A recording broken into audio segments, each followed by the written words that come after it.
Okay, so for ELT2, we'll start with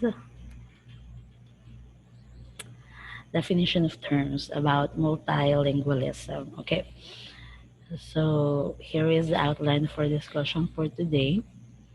So we'll start with the definition of multilingualism. So multilingualism is a common and increasing phenomenon in present day society which can be studied from different perspectives. There are other references that uses the phrase societal bilingualism instead of multilingualism, but kanang duwa ka term pareho na siya, multilingualism o societal bilingualism. It is based on the ideology on the traditional proposition that a race is equivalent to a culture and a culture is equivalent to a language. Bilingualism and trilingualism is the ability to speak or write fluently in 2 or 3 languages. So for 2 languages, bilingualism, and for 3 languages, trilingualism.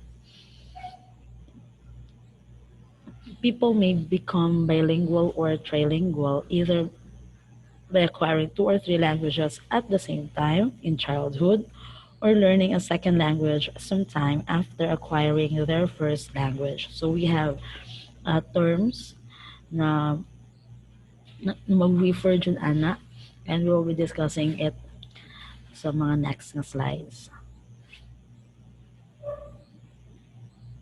Okay, types of bilingualism. So we have 2 types of bilingualism. We have the additive bilingualism and the subtractive bilingualism. So the term additive bilingualism refers to the situation where a person has acquired 2 languages at the same time. So, dungan ang duwa ka languages. This kind of bilingualism is a strong bilingualism. No? While subtractive bilingualism, from the word subtractive, meaning the person or the language learner learns a language in the expense of the other language. So while nagkataas iyahang language, iyahang knowledge with one language, with with L2, nagka-decrease iyahang knowledge sa L1. For example, ako, ako. When I moved from Iloilo to here sa Mindanao, ang nahitabo, the more I learned Bisaya, mas lesser hinuon ako ma-remember sa Ilonggo. Dili na ako yung anak ko fluent like before. So the more nga gina-practice na ko ang Bisaya, nagkalimot hinuon ko sa Ilonggo. That's subtractive bilingualism. Nagka-lesson ng isa, sometimes nagkataas ng isa. Okay? So, ways of acquisition, ways of bilingual acquisition, we have simultaneous and sequential. So, ato anang i-discuss na anay separate discussion sa mga following slides. Okay, societal bilingualism, again, is the same as multilingualism. So, what are the reasons aning existence sa multilingualism? Number 1 is expansion. We also have unification of groups. If there are cultural groups na nag-unify, syempre, the members of cultural group 1 should learn the language of cultural group 2 and vice versa. So, ang mahitabo, the members of both cultural groups will become bilingual. Syempre, mas bibo na siya if mas daghang groups. So, mas ngayon silang multilingual. Post-colonialism, kanang mga, for example, kita, after being colonized by Americans, na weave in sa tuong culture ang pag-practice sa use sa English language. So, na nabilin to nga practice ato then so karon murag ang ato ang ano jud is kinahanglan makatupog ka English, not only Tagalog, not only your mother tongue, but also English as second language. So next is immigration. Kanang magbalhin-balhin mo, syempre dala. Especially if kanang mga geographical locations na inyong gibalhinan, lahi-lahing languages, syempre you do not have any choice. If you migrate to another place which uses a different language, you have to learn in order for you to conform sa ilahang lugar, sa ilahang culture. Okay, receptive bilingualism is when people can understand the language but they cannot speak it. Receptive, meaning ang mga words nga iyang ma-receive, masabtan niya, but dili siya ka-produce. Ana. That's receptive bilingualism. This happens mostly if the affective filter is up while learning the second language. If anxious kay ka, dili ka confident in using ELT2 if in using the second language. So dili jud ka kalitok pero makasabot ka. Makasabot ka then pansero na ka, di nakaka-English. Imong English tama na sa imong utok. And that's receptive bilingualism. It is not the same as mutual intelligibility. So man siya. Mutual intelligibility is kana if makasabot ka sa imong na-receive and makaproduce pud ka. Ana. So again, if you can understand the language but you cannot speak it, receptive bilingualism. But if you can receive and you can understand the words, the language that you receive, then makaproduce pud ka, that's mutual intelligibility. Okay? So cognitive processing, it is a collection of elements which makes possible the fact of memorization, thinking, remembering, or learning. It has a big influence in the learning process. The same way, Mango, that we learn a language, the way that we learn a language is the same way that we can learn any other concept. Kana kay nakakatun kag isa ka language, meaning you can learn anything because learning does not depend manggod sa subject matter. Di siya mag-depend unsa imong gina-learn so long as kabalo ka mo learn. So when it comes to language, the fact that you have learned English makes it possible for you na maka-learn pud kag Korean, Japanese, German. Ana. Pero ma'am, nganong dili man mi ka-learn? Because your filter is up. Mahadlok ka. Ana. Ma-conscious ka. Mahadlok ka maulawan. Ana. While learning. So, but the very fact that you have acquired a language and learned another one makes it possible for you to learn other languages as well. Okay, how to approach multilingualism. So we have here sequential, simultaneous, and coordinate bilingualism. So here we are going to emphasize the models that learners can follow in order to reach bilingualism, in order to be bilingual. Okay, so these models are differentiated in terms of the process of how, when, and where to learn a foreign language. So first we'll have the sequential bilingualism. So in this model, learners receive literacy instruction in their native language until they acquire a certain literacy proficiency. Okay, bilingualism is carried out after this. So most of the time, sequential bilingualism happens because of migration and kanang sa school, kanang tuluan mo sa school, like how we learned English, no? So, giunsa man yung sequential bilingualism. From the word sequence, mahitabo, the child or the student would learn the native language, L1, would learn the mother tongue first, then later the second language or the target language. Hence the name sequential bilingualism. No, dili siya dungan, nagsunod siya. Okay? Again, learners receive literacy instruction in their native tongue. So you are being taught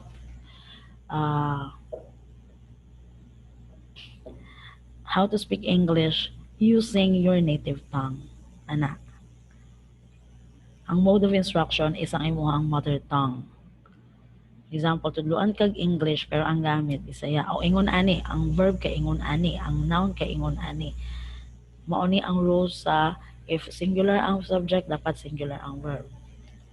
Ana. That's sequential bilingualism. Next, we have simultaneous bilingualism. So, syempre, simultaneous, from the word itself, dungan, refers to the action of receiving language input from two different languages at the same time since a very early age or even since birth. Okay, simultaneous, two languages in the same environment. Dili para sa ito ni sequential. Si sequential manggod kay tungod kay naa sa eskwelahan, you have to speak English, you have to learn English. Pero si simultaneous, the learner acquires or learns the language at the same time in the same environment. For example, sa balay,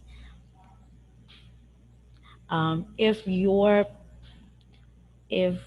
parents they use kanang ang isa kay Tagalog, ang isa kay Bisaya, then those two languages are used sa inyong balay, and then muna siya simultaneous bilingualism na siya tungod kay naara man sa isa ka environment.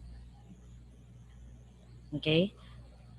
Pero if naa ka sa balay, Bisaya, then sa eskwelahan English, mahagbong na siya dito sa sequential nga naman because the two languages are learned in different contexts. Sa simultaneous, sa inyong balay, nagbisaya, nagtagalog, ang context ana is natural communication, so okay ra. Pero sa sequential, sa balay, nagbisaya, sa eskwelahan, nag-English, different ang context niya. So, mahagbong siya sa sequential bilingualism. Okay.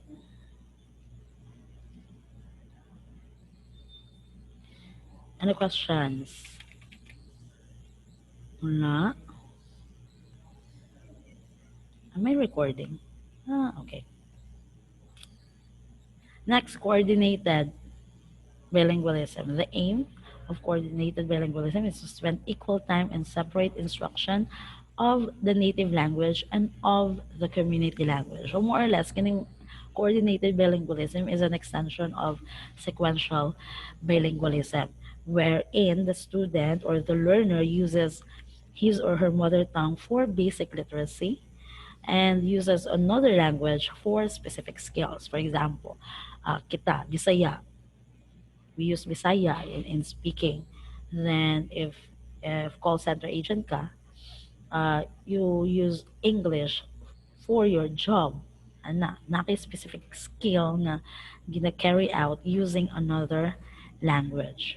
Okay, another example, people who are able to perform a language orally, another context ni, but cannot create a written composition. Kanang mo yung nga,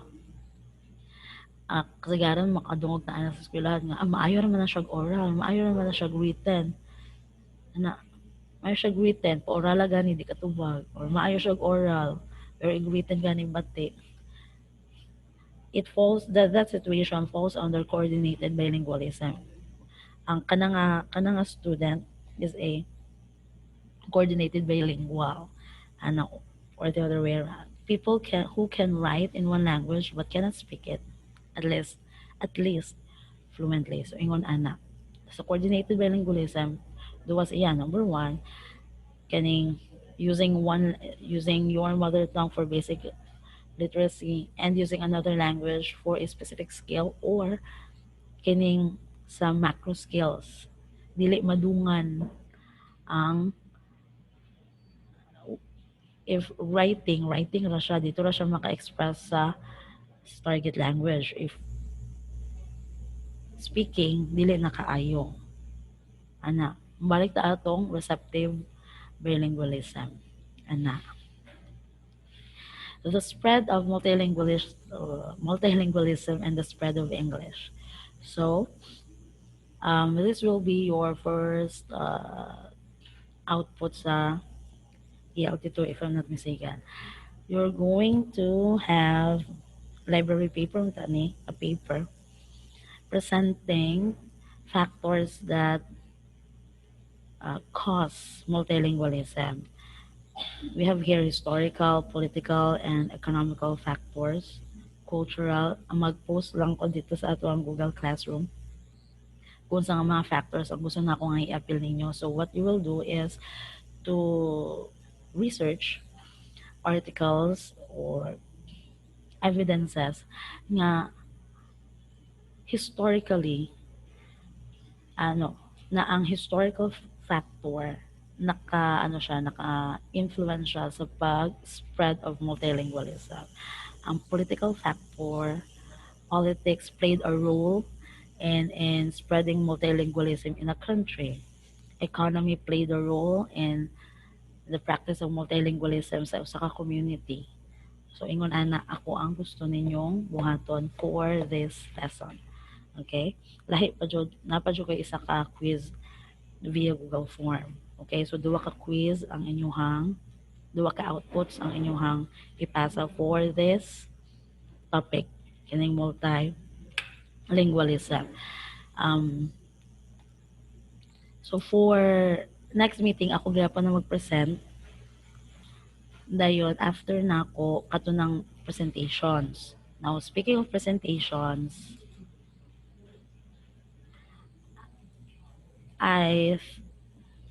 murag sala jud nako. Pag reformat ako sa akong laptop, murag na-appeal jud siya ka-delete. Since yesterday nangita jud ko sa akong reference book for ELT2. Kaya naka-download mo kong PDF ato. But sad to say, wala jud siya. Di jud na ko siya makita. So aha na magpadulong ang atuang this one. Atuang presentations.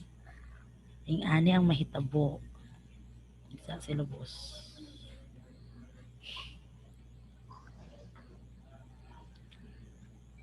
The same nagyapon ta pares atong sa ELT1 ganiha nga ang presenters ug ako kamera ang mag Zoom meeting recorded, then i-upload, isend sa inyo ang link. Okay. Bisa gahang pa akong phone. Okay. Na ako ani kinsay presenter sa aims and types of language planning. Kinsay na ka-assign ani? Aims and types of language planning. Naman.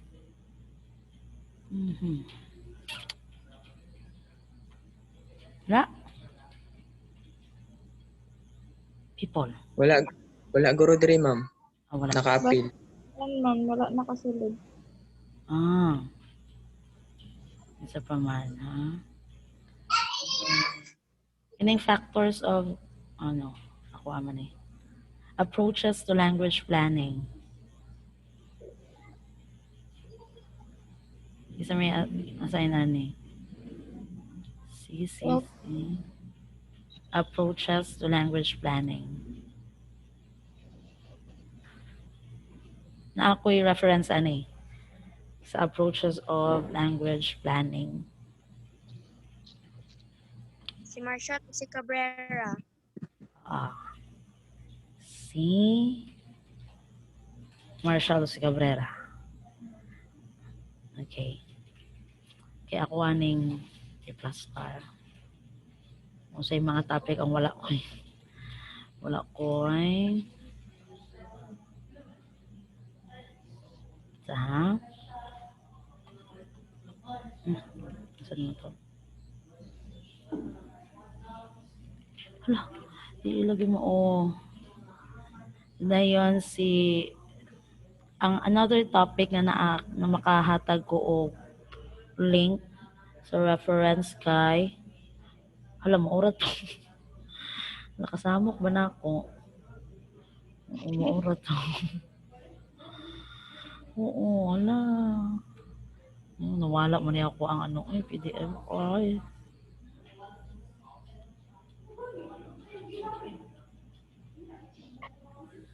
From practice to theory mo, yan ni. Naman to? Wait sa harap.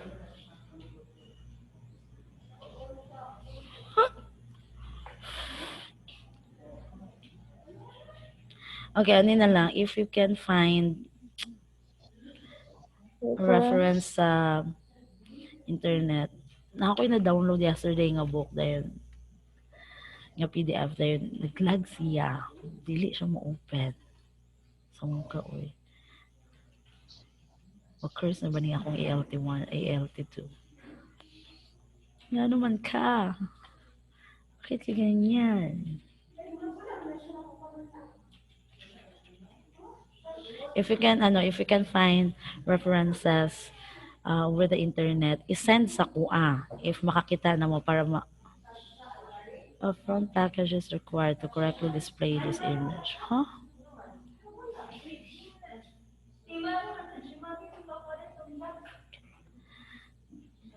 O, diba? Naghang na dyan siya. Saya-saya nakin. Okay. I-send sa kuadaan ha para ma-review na ako ang i-send sa ko ang link, i-PM sa ko ang link ma'am. Mao niya mong reference ma'am. Ha? Kay basin dili ma-align sa ato ang mga topics. Okay, ma'am. Okay. Medyo bago na mo ning ang ELT2 katong sa ELT1 daghan jud kay ito sa internet nga mga references. So long as ang inyo hadyong i-search for ELT1 nga inyong i-search sa ELT1 kay i-on daw inyong camera. So long as ang inyong i-search sa sa ELT1 kay theory of language acquisition dayon katong inyong theory specified nga kato dayon sa ELT2 again i-send sa kuha para ma-double check nako katong na-senda na nako link bulahan mo kinasendan mo link katong wala na sendan og link kay dili pud ma-open akong download ng PDF ay sa mukha oy di na ako natuloon ng ELT2 oy. Pero sa ELT3 ako rin bahala. Dili mo mag-stress sa ELT3. Dili na mo sa ELT1 o ELT2. Okay? Ano questions? Nagkasabot na mo sa inyong mga classmate?